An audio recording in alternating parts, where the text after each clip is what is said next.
All right, post game one, Knicks Heat. Niles is happy. We're upset. Titi, you go first. Why did the Knicks lose this game? And we're Knicks fans, so we're looking at it from our perspective. Give me one thing. The Knicks lost this game not because they were the worst team or because they got outplayed. They lost this game in the third quarter due to a mental and tactical breakdown.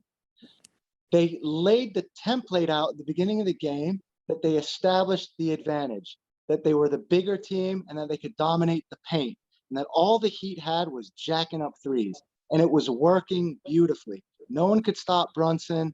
They were jacking up threes. We were getting long rebounds, twos, layups, mid-ranges. We're totally dominating. Then all of a sudden in the third quarter, we just completely abandoned that tactic. And then the Heat took the lead and kept the lead, doing exactly what we did in the first half. We started jacking up threes. They got the long rebounds with Kevin Love and those long outlet passes. In those 6 or 7 minutes, they won the game. All of a sudden, they were getting the twos. They were dominating the paint, and we were jacking up threes. It was just a mental, tactical breakdown, and that won the game. That gave them the lead, and then it was back and forth. Niles, do you agree with that? Why did the Heat win the game? You're a Heat fan? I have a big breakdown for this. A lot of stuff actually kind of went on. I felt like the first quarter was awful defensively. I felt like Miami was not sharp to begin this game. They were switching everything, and I usually that works with a lot of teams, but with the Knicks, switching everything does not work, especially when you're undersized. I think Jalen Brunson was getting to his spots very quickly, but the Heat won every quarter from there on. The first quarter, I think they just were kind of feeling out what the Knicks were going to do. The second quarter, I think, went a little bit better. I think it's the shot that our shooting kind of cooled off just a little bit. Not to say that it started off great, but we weren't really getting the quality shots that we wanted. But the third quarter, like you said, the floor opened up. I think the three-point shooting in the first half was a strategy from Spoelstra. I think it's that they want to get these shots up quick so the floor opens up. And so Jimmy hopefully can get to his spots and the floor opens up with the cuts and the backdoor and everything in the second half. And the shots started falling in the second half. Gabe Vincent just had a huge game. I think the outlet passes, the impact that Kevin Love had on the floor were everything. And then Kyle Lowry just took over in the fourth quarter with the little things. He finished with 18 points, 6 assists, 4 blocks, minus of 18 plus. It was just an incredible effort by the road guys when Jimmy went down. But yeah, big time Heat win. All right. So here's what I think. Number one, I think you got to give, and Niles cut where you really have to give the Heat credit and Spoelstra in that third quarter. We all agree that turned the game. Adjustments. They made an adjustment and they built they had 3 guys guarding the paint. So all of a sudden when Brunson or Barrett tried to go in the paint, they were met. They had a whole group of people just surrounding them. So and the Heat did a great job of getting back on defense. The Knicks did not get any easy buckets in transition. So number one, I think you have to give the Heat. They took this game from the Knicks. They saw what the Knicks are good at. The Knicks showed them in the first quarter, and they said, we got an answer for you, and we're going to impose our game on you. So I personally think that was the biggest. And from a Knicks perspective, where I think they should have done better, the Knicks are deeper than the Heat. And in that third quarter, I thought they should have gone to Quickly earlier. He was just rotting on the bench that whole third quarter. They needed offense. Barrett has played great, but Barrett is still not a great shooter. He missed free throws. When Barrett starts jacking up threes in the third, we played into their strategy. But Titi, you're missing They guarded the paint. You needed offense, and Titi Quickly is a great offensive player. I know, and he hasn't been utilized, in my opinion, all playoffs long. And the Knicks are deeper. I would even go. You just got to use the entire roster, and because the Heat are a little shorthanded, I think you got to get up. You got to make it more of an up and down a little bit. Those after those misses, you have to run the floor. And the Heat were doing that better than the Knicks. You saw those outline passes. They started doing it in the third, whereas in the first and second, we were running and gunning. They were taking long, bad threes. We were getting rebounds, running and gunning. Then all of a sudden, okay, to your points, I agree actually with both of you. They made us stop doing what was working. But I think where the Knicks made a mistake was we bought into it and said, okay, let's just jack up threes now. When we should have done was say, hey, we're better at this. Let's keep doing this. Or Zav, what you said, accept it that they're making us shoot threes, and yeah, go to a quickly who can. You can under no circumstances have Barrett jacking up threes like that. Yep. And there's two kinds of threes. There's when you drive and you break down the Yep. defense, everyone thinks you're going to lay up, and then you kick it, that's a good three. When you're just swiveling it around the 3-point line, one guy trying one guy, those are bad threes. That's not the Knicks game. That's And also, the last point I want to make before I go to Niles, I also thought a reason to go to quickly in that third quarter, the Heat were swinging the ball around. The Knicks weren't stopping them. They were breaking. And the same thing happened in the third quarter against the Cavs when Garland started breaking. That's a fault of the Knicks. Brunson, in my opinion, gets a little tired and you need on defense, and you need to bring in a guy to stop the penetration. Now, Niles, I got a question for you. You feel more confident that the Heat are going to win this series now after today? It's confidence in the depth of Miami, and I will counter the depth question with the Knicks because I do feel it's becoming a little bit more glaring that they don't have the impact scoring off the bench that they wanted to have or they expected to have. We've obviously seen quickly has gone into a little bit of a shooting slump, and he hasn't really had a breakout game in the playoffs just yet. The Knicks are running 8 guys.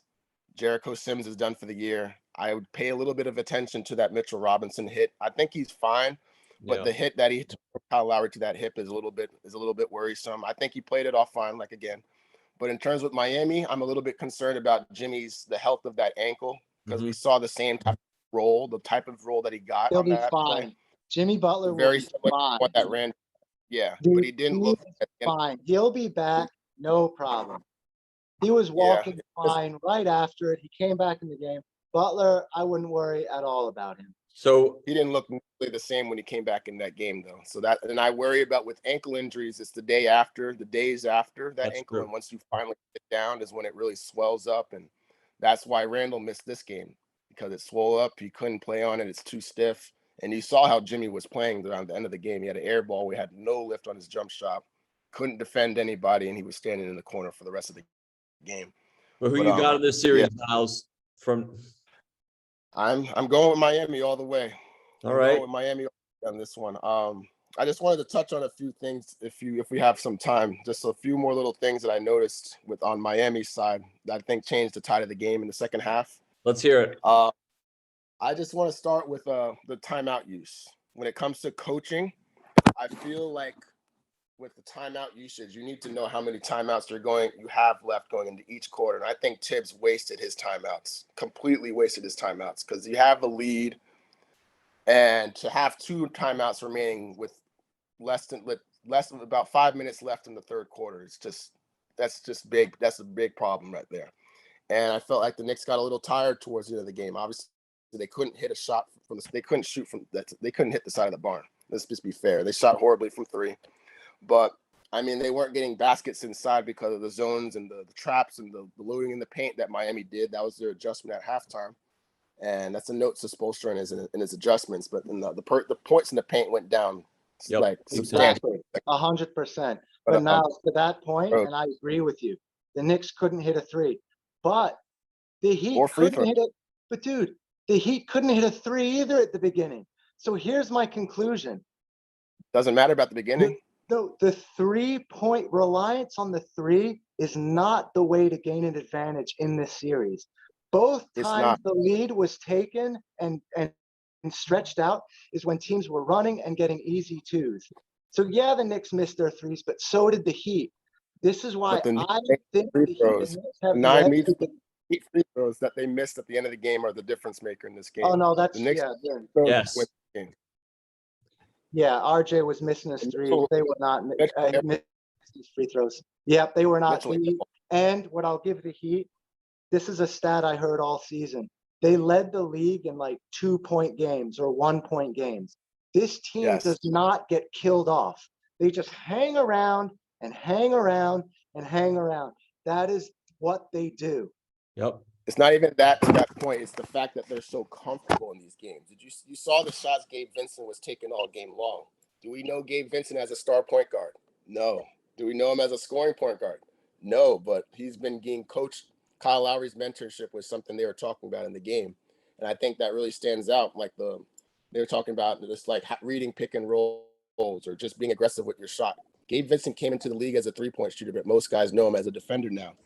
The last 3 games, he's been super, super aggressive finding a shot. And I think that just opens up the floor for Miami. And I think that's their strategy in the first half that I was saying. I told you guys in the first half, the Heat were jacking up threes to open the floor because they knew those shots were going to fall, and they knew that they could outshoot the Knicks because the Knicks do not have the perimeter shooting that Miami has. Yeah. Yes. Yeah. No, I agree. So it was a strategy. I was fine with all their misses, but when the second half came, the floor was so spaced. Niles, it just didn't work. Niles, they got the tie in the lead, not with threes. They got it with those 10 straight points of open dunks. That's how they got the lead. You're missing the point, though. It's not about hitting the threes. It's about opening the floor. Yeah, exactly. If you heard Spoelstra's interview at the end of the first quarter, he specifically talked about not just making the threes. He's like, they're going to fall at some point, but it's about just taking them and not hesitating. As you saw in the game, Josh Hart hesitated on about 3 or 4 3-pointers in that game. And towards the end of the game, they just stopped guarding Hart. They completely left him. They were not guarding him at all. And when you have Hart out there with Mitchell Robinson, those are 2 guys that you don't need to guard. And so you saw, like Xavier mentioned, they were trapping Brunson in the paint, 2 or 3 bodies. And just a shout out to Caleb Martin real quick with that chase down block. But yeah, the bodies just created a lot of conjunction and they couldn't get their shots to fall. So you got the heat. Titi, just say quickly because we all want to get to Kings. We all want to go watch. So let's hear who you still got next, Titi? I got the Knicks because I think what this game showed, the way both teams dominated, was when they weren't taking the 3, but it was when they were taking the 2s. And I think at that game, each team at their best, the Knicks have a better 2-point game, rebounds, bigs, and I think the Heat have more of a 3-point game. So I think if the Knicks can stick to the strategy that worked in the first half, not give in to anything, they can win the series. Yeah, I mean, listen, before the series, I said Knicks, so I'll stick with it. But the Heat showed you today they know what they're doing in these games. They know what, and they looked much more of a veteran professional team. Much more veteran. The Knicks had a I agree. All right, guys, good stuff. Enjoy the one word Niles who's got today. Just say it quickly. Kings Warriors. Warriors better. TD. Got to go with that championship DNA. Golden State. Listen, until someone knocks them off, you're sticking with the Warriors, but they've got their hands full. All right, guys, enjoy. Bye. Good stuff, boys. All right.